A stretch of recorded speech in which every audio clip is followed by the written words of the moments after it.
Note 7.2. So some more with 3D geometry.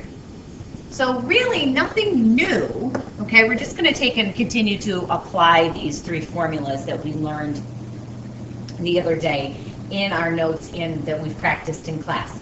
So again, same process. So go through and highlight. So we're looking for volume of a sphere that has a radius of 9.10 to the 5th power. So now our radius is being expressed in scientific notation. So after we highlight, we do the best we can with a picture, and we also label our picture. So some of you, I've noticed, are drawing a picture, but you're not labeling it. You need to label it, okay? So I can't fit that in there, so I do know that my radius is, I'm just going to write it outside here, 9.9 times 10 to the 5th power. Now I've got to have my formula. So I don't remember my formula, so gee, what might I do? I might go back and look at, the first page of my notes. So the volume of a sphere, 4/3 pi r cubed. So I'm going to go and 4/3 pi r cubed. Okay? Those are our first steps. Highlight, draw a picture, label your picture, write your formula. Now substitute. Volume equals 4/3 pi. My radius is, now I'm going to have to put this one in parentheses because it's in scientific notation, 9 times 10 to the 5th raised to the 3rd power. Now I'm going to let you go to your calculator and enter this in to be able to come back to class and give us the answers. Okay? So what I'm going to tell you, I'm going to give you a little bit of a tip. Okay? Your final answer is going to be in scientific notation.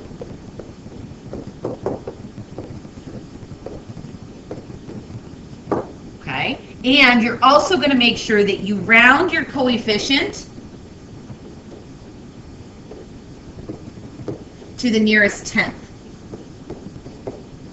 Okay, so that means you're going to have to use your pi key. Okay, so come to class with an answer. All right? A labeled answer too. Don't forget about your units. Okay? All right, next one.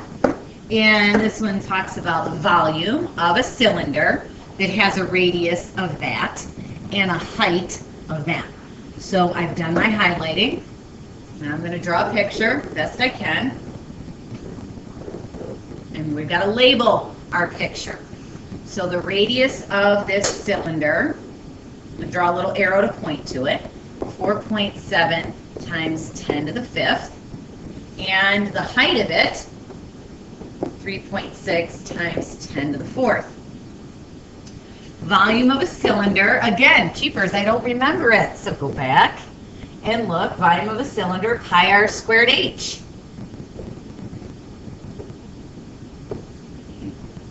Pi r squared h. Okay, now I can substitute. Volume equals pi, my radius squared. Now, I need to put this in parentheses because it's in scientific notation, so it gets a little bit more complicated. Squared times 3.6 times 10 to the 4th power. Right? You're going to come with your answer. Okay, so use your calculator. Same thing holds true. All right, you're going to round, your answer is going to be in scientific notation. And I want you to round the coefficient to the nearest tenth. Okay? All right, and then the last one. Got my highlighter again. The combined volume of two spheres. One has a radius of that, and the other has a radius of that. So combined, think about what combined means. Hopefully you're thinking add. And we have two spheres, so I've got to draw two pictures. And by looking at the radius of one compared to the radius of the other, they don't look the same size. Okay. So one of them has a radius, the smaller one, of 3.1 times 10. Oh, ooh, no. I totally made a mistake. Which one is smaller? Look at this. Ooh, whoops, I erased it instead. 10 to the fourth. 10 to the third. Which one's bigger? Ooh, caught me on that one. Okay, so the smaller one has the smaller exponent, 6.7 times 10 to the third. There we go. And then this is my larger one, 3.1 times 10 to the fourth. Okay. So I've got my picture, I've got it labeled, and what is the volume of a sphere? Got it right there again, 4/3 pi r cubed.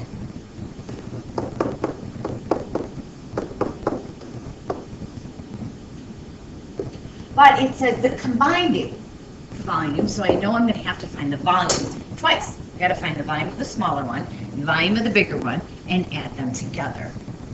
Okay, so let's do the substitution for that first one, the smaller one. 4/3 pi, the radius 6.7 times 10 to the third, and that's cubed. Okay, you're going to come up with that answer. Do the same thing. Scientific notation, round the coefficient to the nearest tenth, just like you did in the other two. And then we've got the volume of the larger sphere, 4/3 pi, put the radius in your parentheses. So we have to cube it. Come up with that volume. And then in the end, you're going to have to add them together to get the combined volume. Okay, so you're going to have to do a little work on your own. All right, so pick your time, use your calculator. Make sure that your calculator is in classic mode, okay, so you can use the pi key. All right, see you in class.